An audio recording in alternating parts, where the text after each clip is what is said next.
السلام علیکم ورحمۃ اللہ وبرکاتہ۔ سوال یہ ہے کہ بعض مولانا لوگ جو کہ ہمارے یہاں مدرسے کے مدرس ہیں یا کہ مسجد کے امام ہیں، وہ تعویذ لکھ کے دیتے ہیں۔ وہ کہتے ہیں قرآن کی آیتیں ہیں، اس میں سنت کی دعائیں ہیں، تو اس طرح کی تعویذ بنانا کیسا ہے؟ اسی طرح سے غیر قرآنی تعویذ گنڈے وغیرہ کا کیا حکم ہے؟ تو یہ سوال ہے۔ تو اس کا جواب یہ ہے کہ غیر قرآنی تعویذ اگر ہڈیوں کا، طلسموں کا، گونگوں کا یا بھیڑیے کے بالوں وغیرہ کی صورت میں ہوں تو بالکل منکر اور حرام ہے، کیونکہ ان کی حرمت نبی علیہ الصلوۃ والسلام سے ثابت ہے کہ ایسی چیزوں کا تعویذ بنا کر استعمال کرنا بالکل نبی علیہ الصلوۃ والسلام نے فرمایا کہ یہ بالکل غلط ہے۔ میں خود ایک مرتبہ مسجد حرام میں سعی کے دوران ایک عورت کو دیکھا میرے سامنے، تو وہ پیر میں کچھ کڑا پہنی ہوئی ہے دھاگے کا۔ میں نے کہا بہن صاحبہ، یہ آپ عمرے پر آئی ہیں، اللہ کی عبادت کر رہی ہیں، اللہ کے گھر میں ہیں، اس کو نکال دیں تو آپ کی پریشانی دور ہو جائے گی۔ وہ خاتون تیار ہو گئی۔ پھر جب میں اس کو نکالنے کے لیے خود، کیونکہ کوئی بھی نکالنے کے لیے تیار نہیں تھا، تو میں خود آگے بڑھ کے قینچی سے نکالنے کے لیے جب جھکا تو کیا دیکھتا ہوں، وہ بالکل جو دھاگا میں سمجھ رہا تھا وہ بالوں کا وہ بنا ہوا ہے۔ وہ کس چیز کے بال ہیں اللہ عالم، لیکن بالوں سے وہ رسی بنی ہوئی ہے اور اس کو پیر میں ڈالا ہوا ہے۔ تو اس طرح سے بہت سارے لوگ علاج کرتے ہیں، جھوٹے اور مکار اور جادو کرنے والے، اور یہ سب شیطانی صوفی اور یہ تمام چیزوں سے نبی علیہ الصلوۃ والسلام کا ارشاد سنیں، من تعلق تمیمۃ فلا اتم اللہ لہ ومن تعلق ودعۃ فلا ودع اللہ لہ۔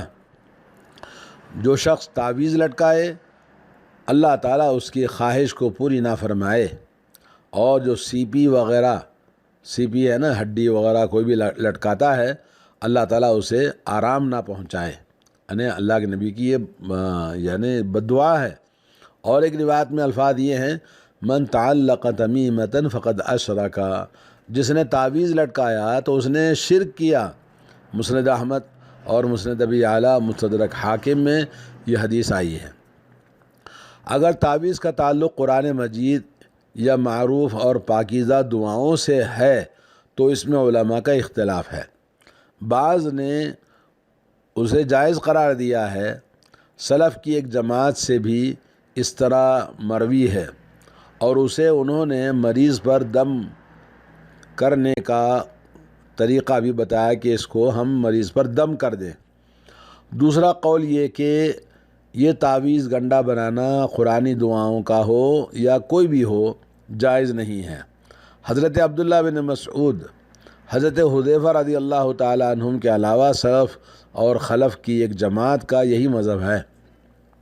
تعویذ لٹکانا جائز نہیں ہے، خواہ وہ قرآنی الفاظ پر ہی مشتمل ہوں، تاکہ آدمی شرک کے ذریعے یعنی شرک کا دروازہ بند کر دے اور شرک کے راستے پر نہ چلے آئے، کیونکہ مادہ شرک کو جڑ سے ہی ختم کر دیا جائے، ورنہ اس سے شرک کا دروازہ کھل جاتا ہے۔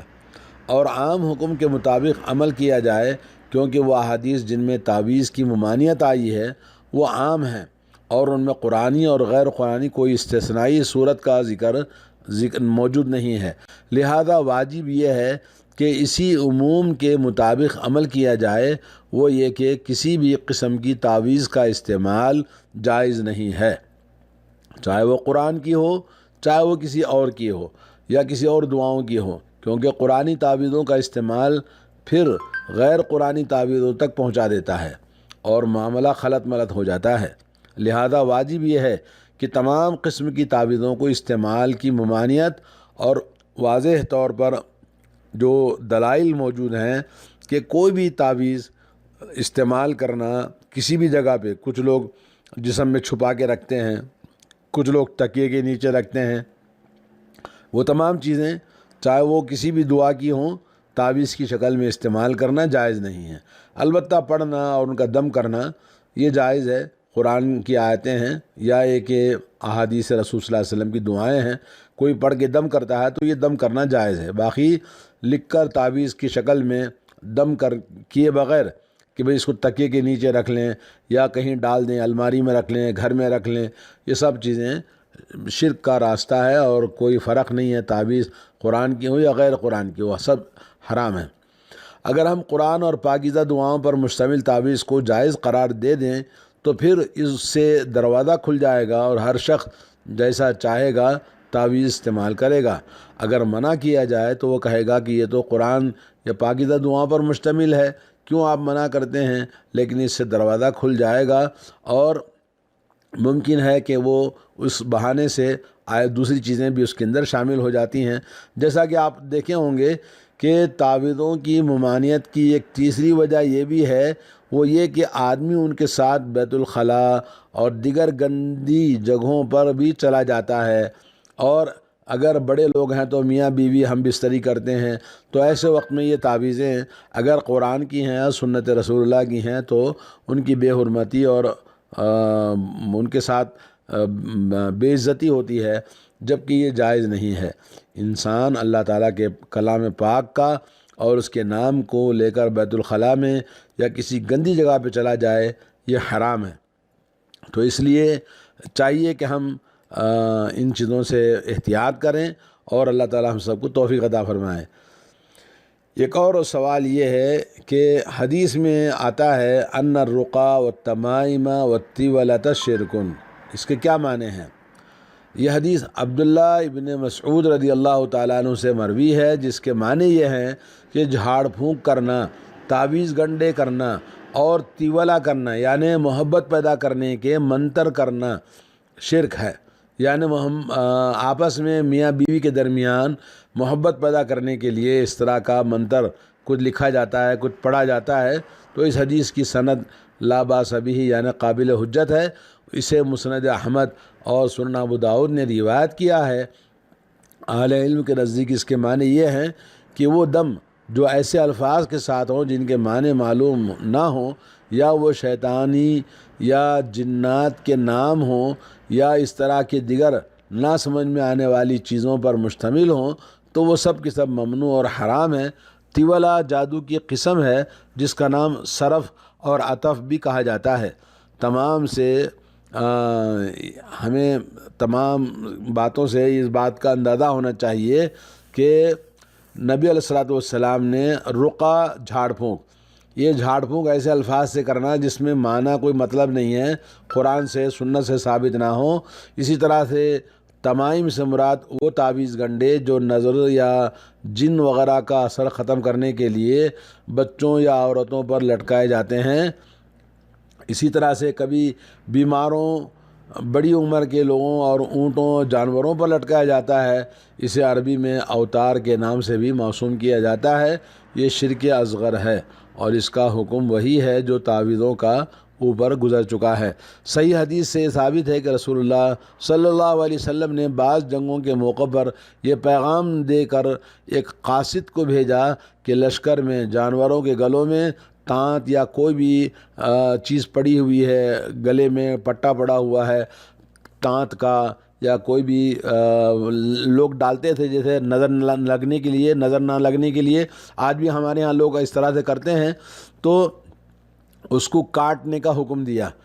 یہ حدیث اس بات کی دلیل ہے کہ تمام قسموں کے تعویذ گنڈے حرام ہیں، چاہے انسانوں کے گلے میں ہو یا جانوروں کے گلوں میں، خواہ وہ قرآنی ہوں یا غیر قرآنی۔ اس طرح اگر دم کے الفاظ مجہول یعنی دم کرنے والے الفاظ جو ہے نامعلوم ہوں تو وہ بھی حرام ہے۔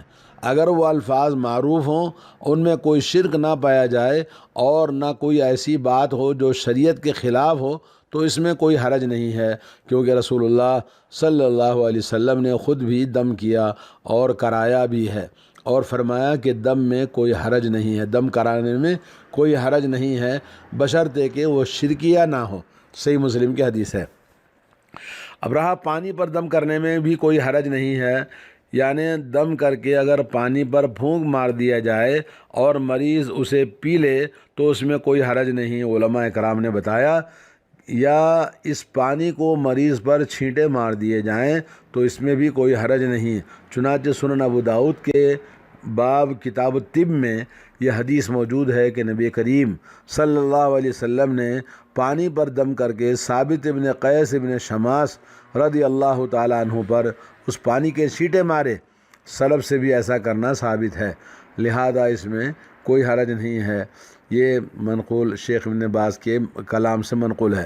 صحیح مسلم میں عوف ابن مالک رضی اللہ تعالیٰ عنہ سے مروی ہے کہ ہم زمانے جاہلیت میں دم کیا کرتے تھے، اسلام قبول کرنے کے بعد ہم نے اس فعل کے بارے میں نبی کریم صلی اللہ علیہ وسلم سے پوچھا تو آپ نے فرمایا مجھ پر اپنے دم کو پیش کرو۔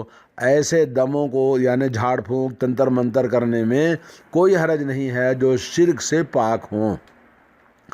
علامہ خطابی رحمۃ اللہ علیہ فرماتے ہیں کہ نبی کریم صلی اللہ علیہ وسلم نے دم کیا بھی ہے اور آپ کو بھی دم کیا گیا ہے، اور آپ صلی اللہ علیہ وسلم سے دم کی بابت امر اور اجازت بھی ثابت اور مشروع ہے۔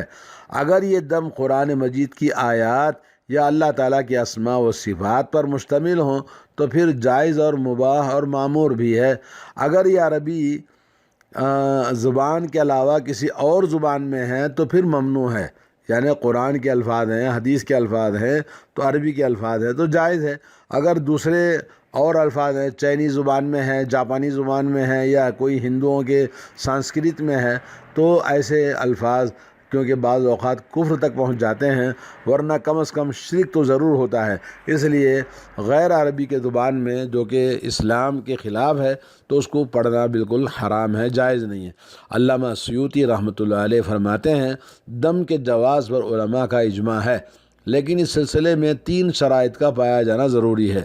نمبر 1، وہ دم اللہ تعالیٰ کے کلام یا اللہ تعالیٰ کے اسماء و صفات پر مشتمل ہو۔ نمبر 2، عربی زبان میں ہو اور اس کے معنی بھی معلوم ہو۔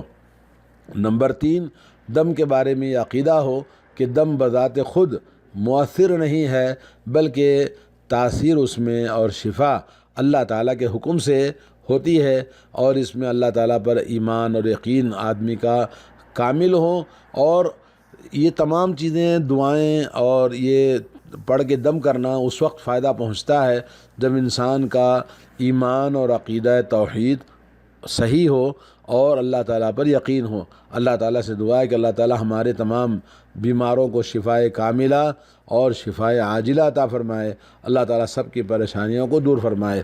وصلی اللہ علی نبینا محمد وعلی آلہ واصحابہ اجمعین۔ السلام علیکم ورحمۃ اللہ وبرکاتہ۔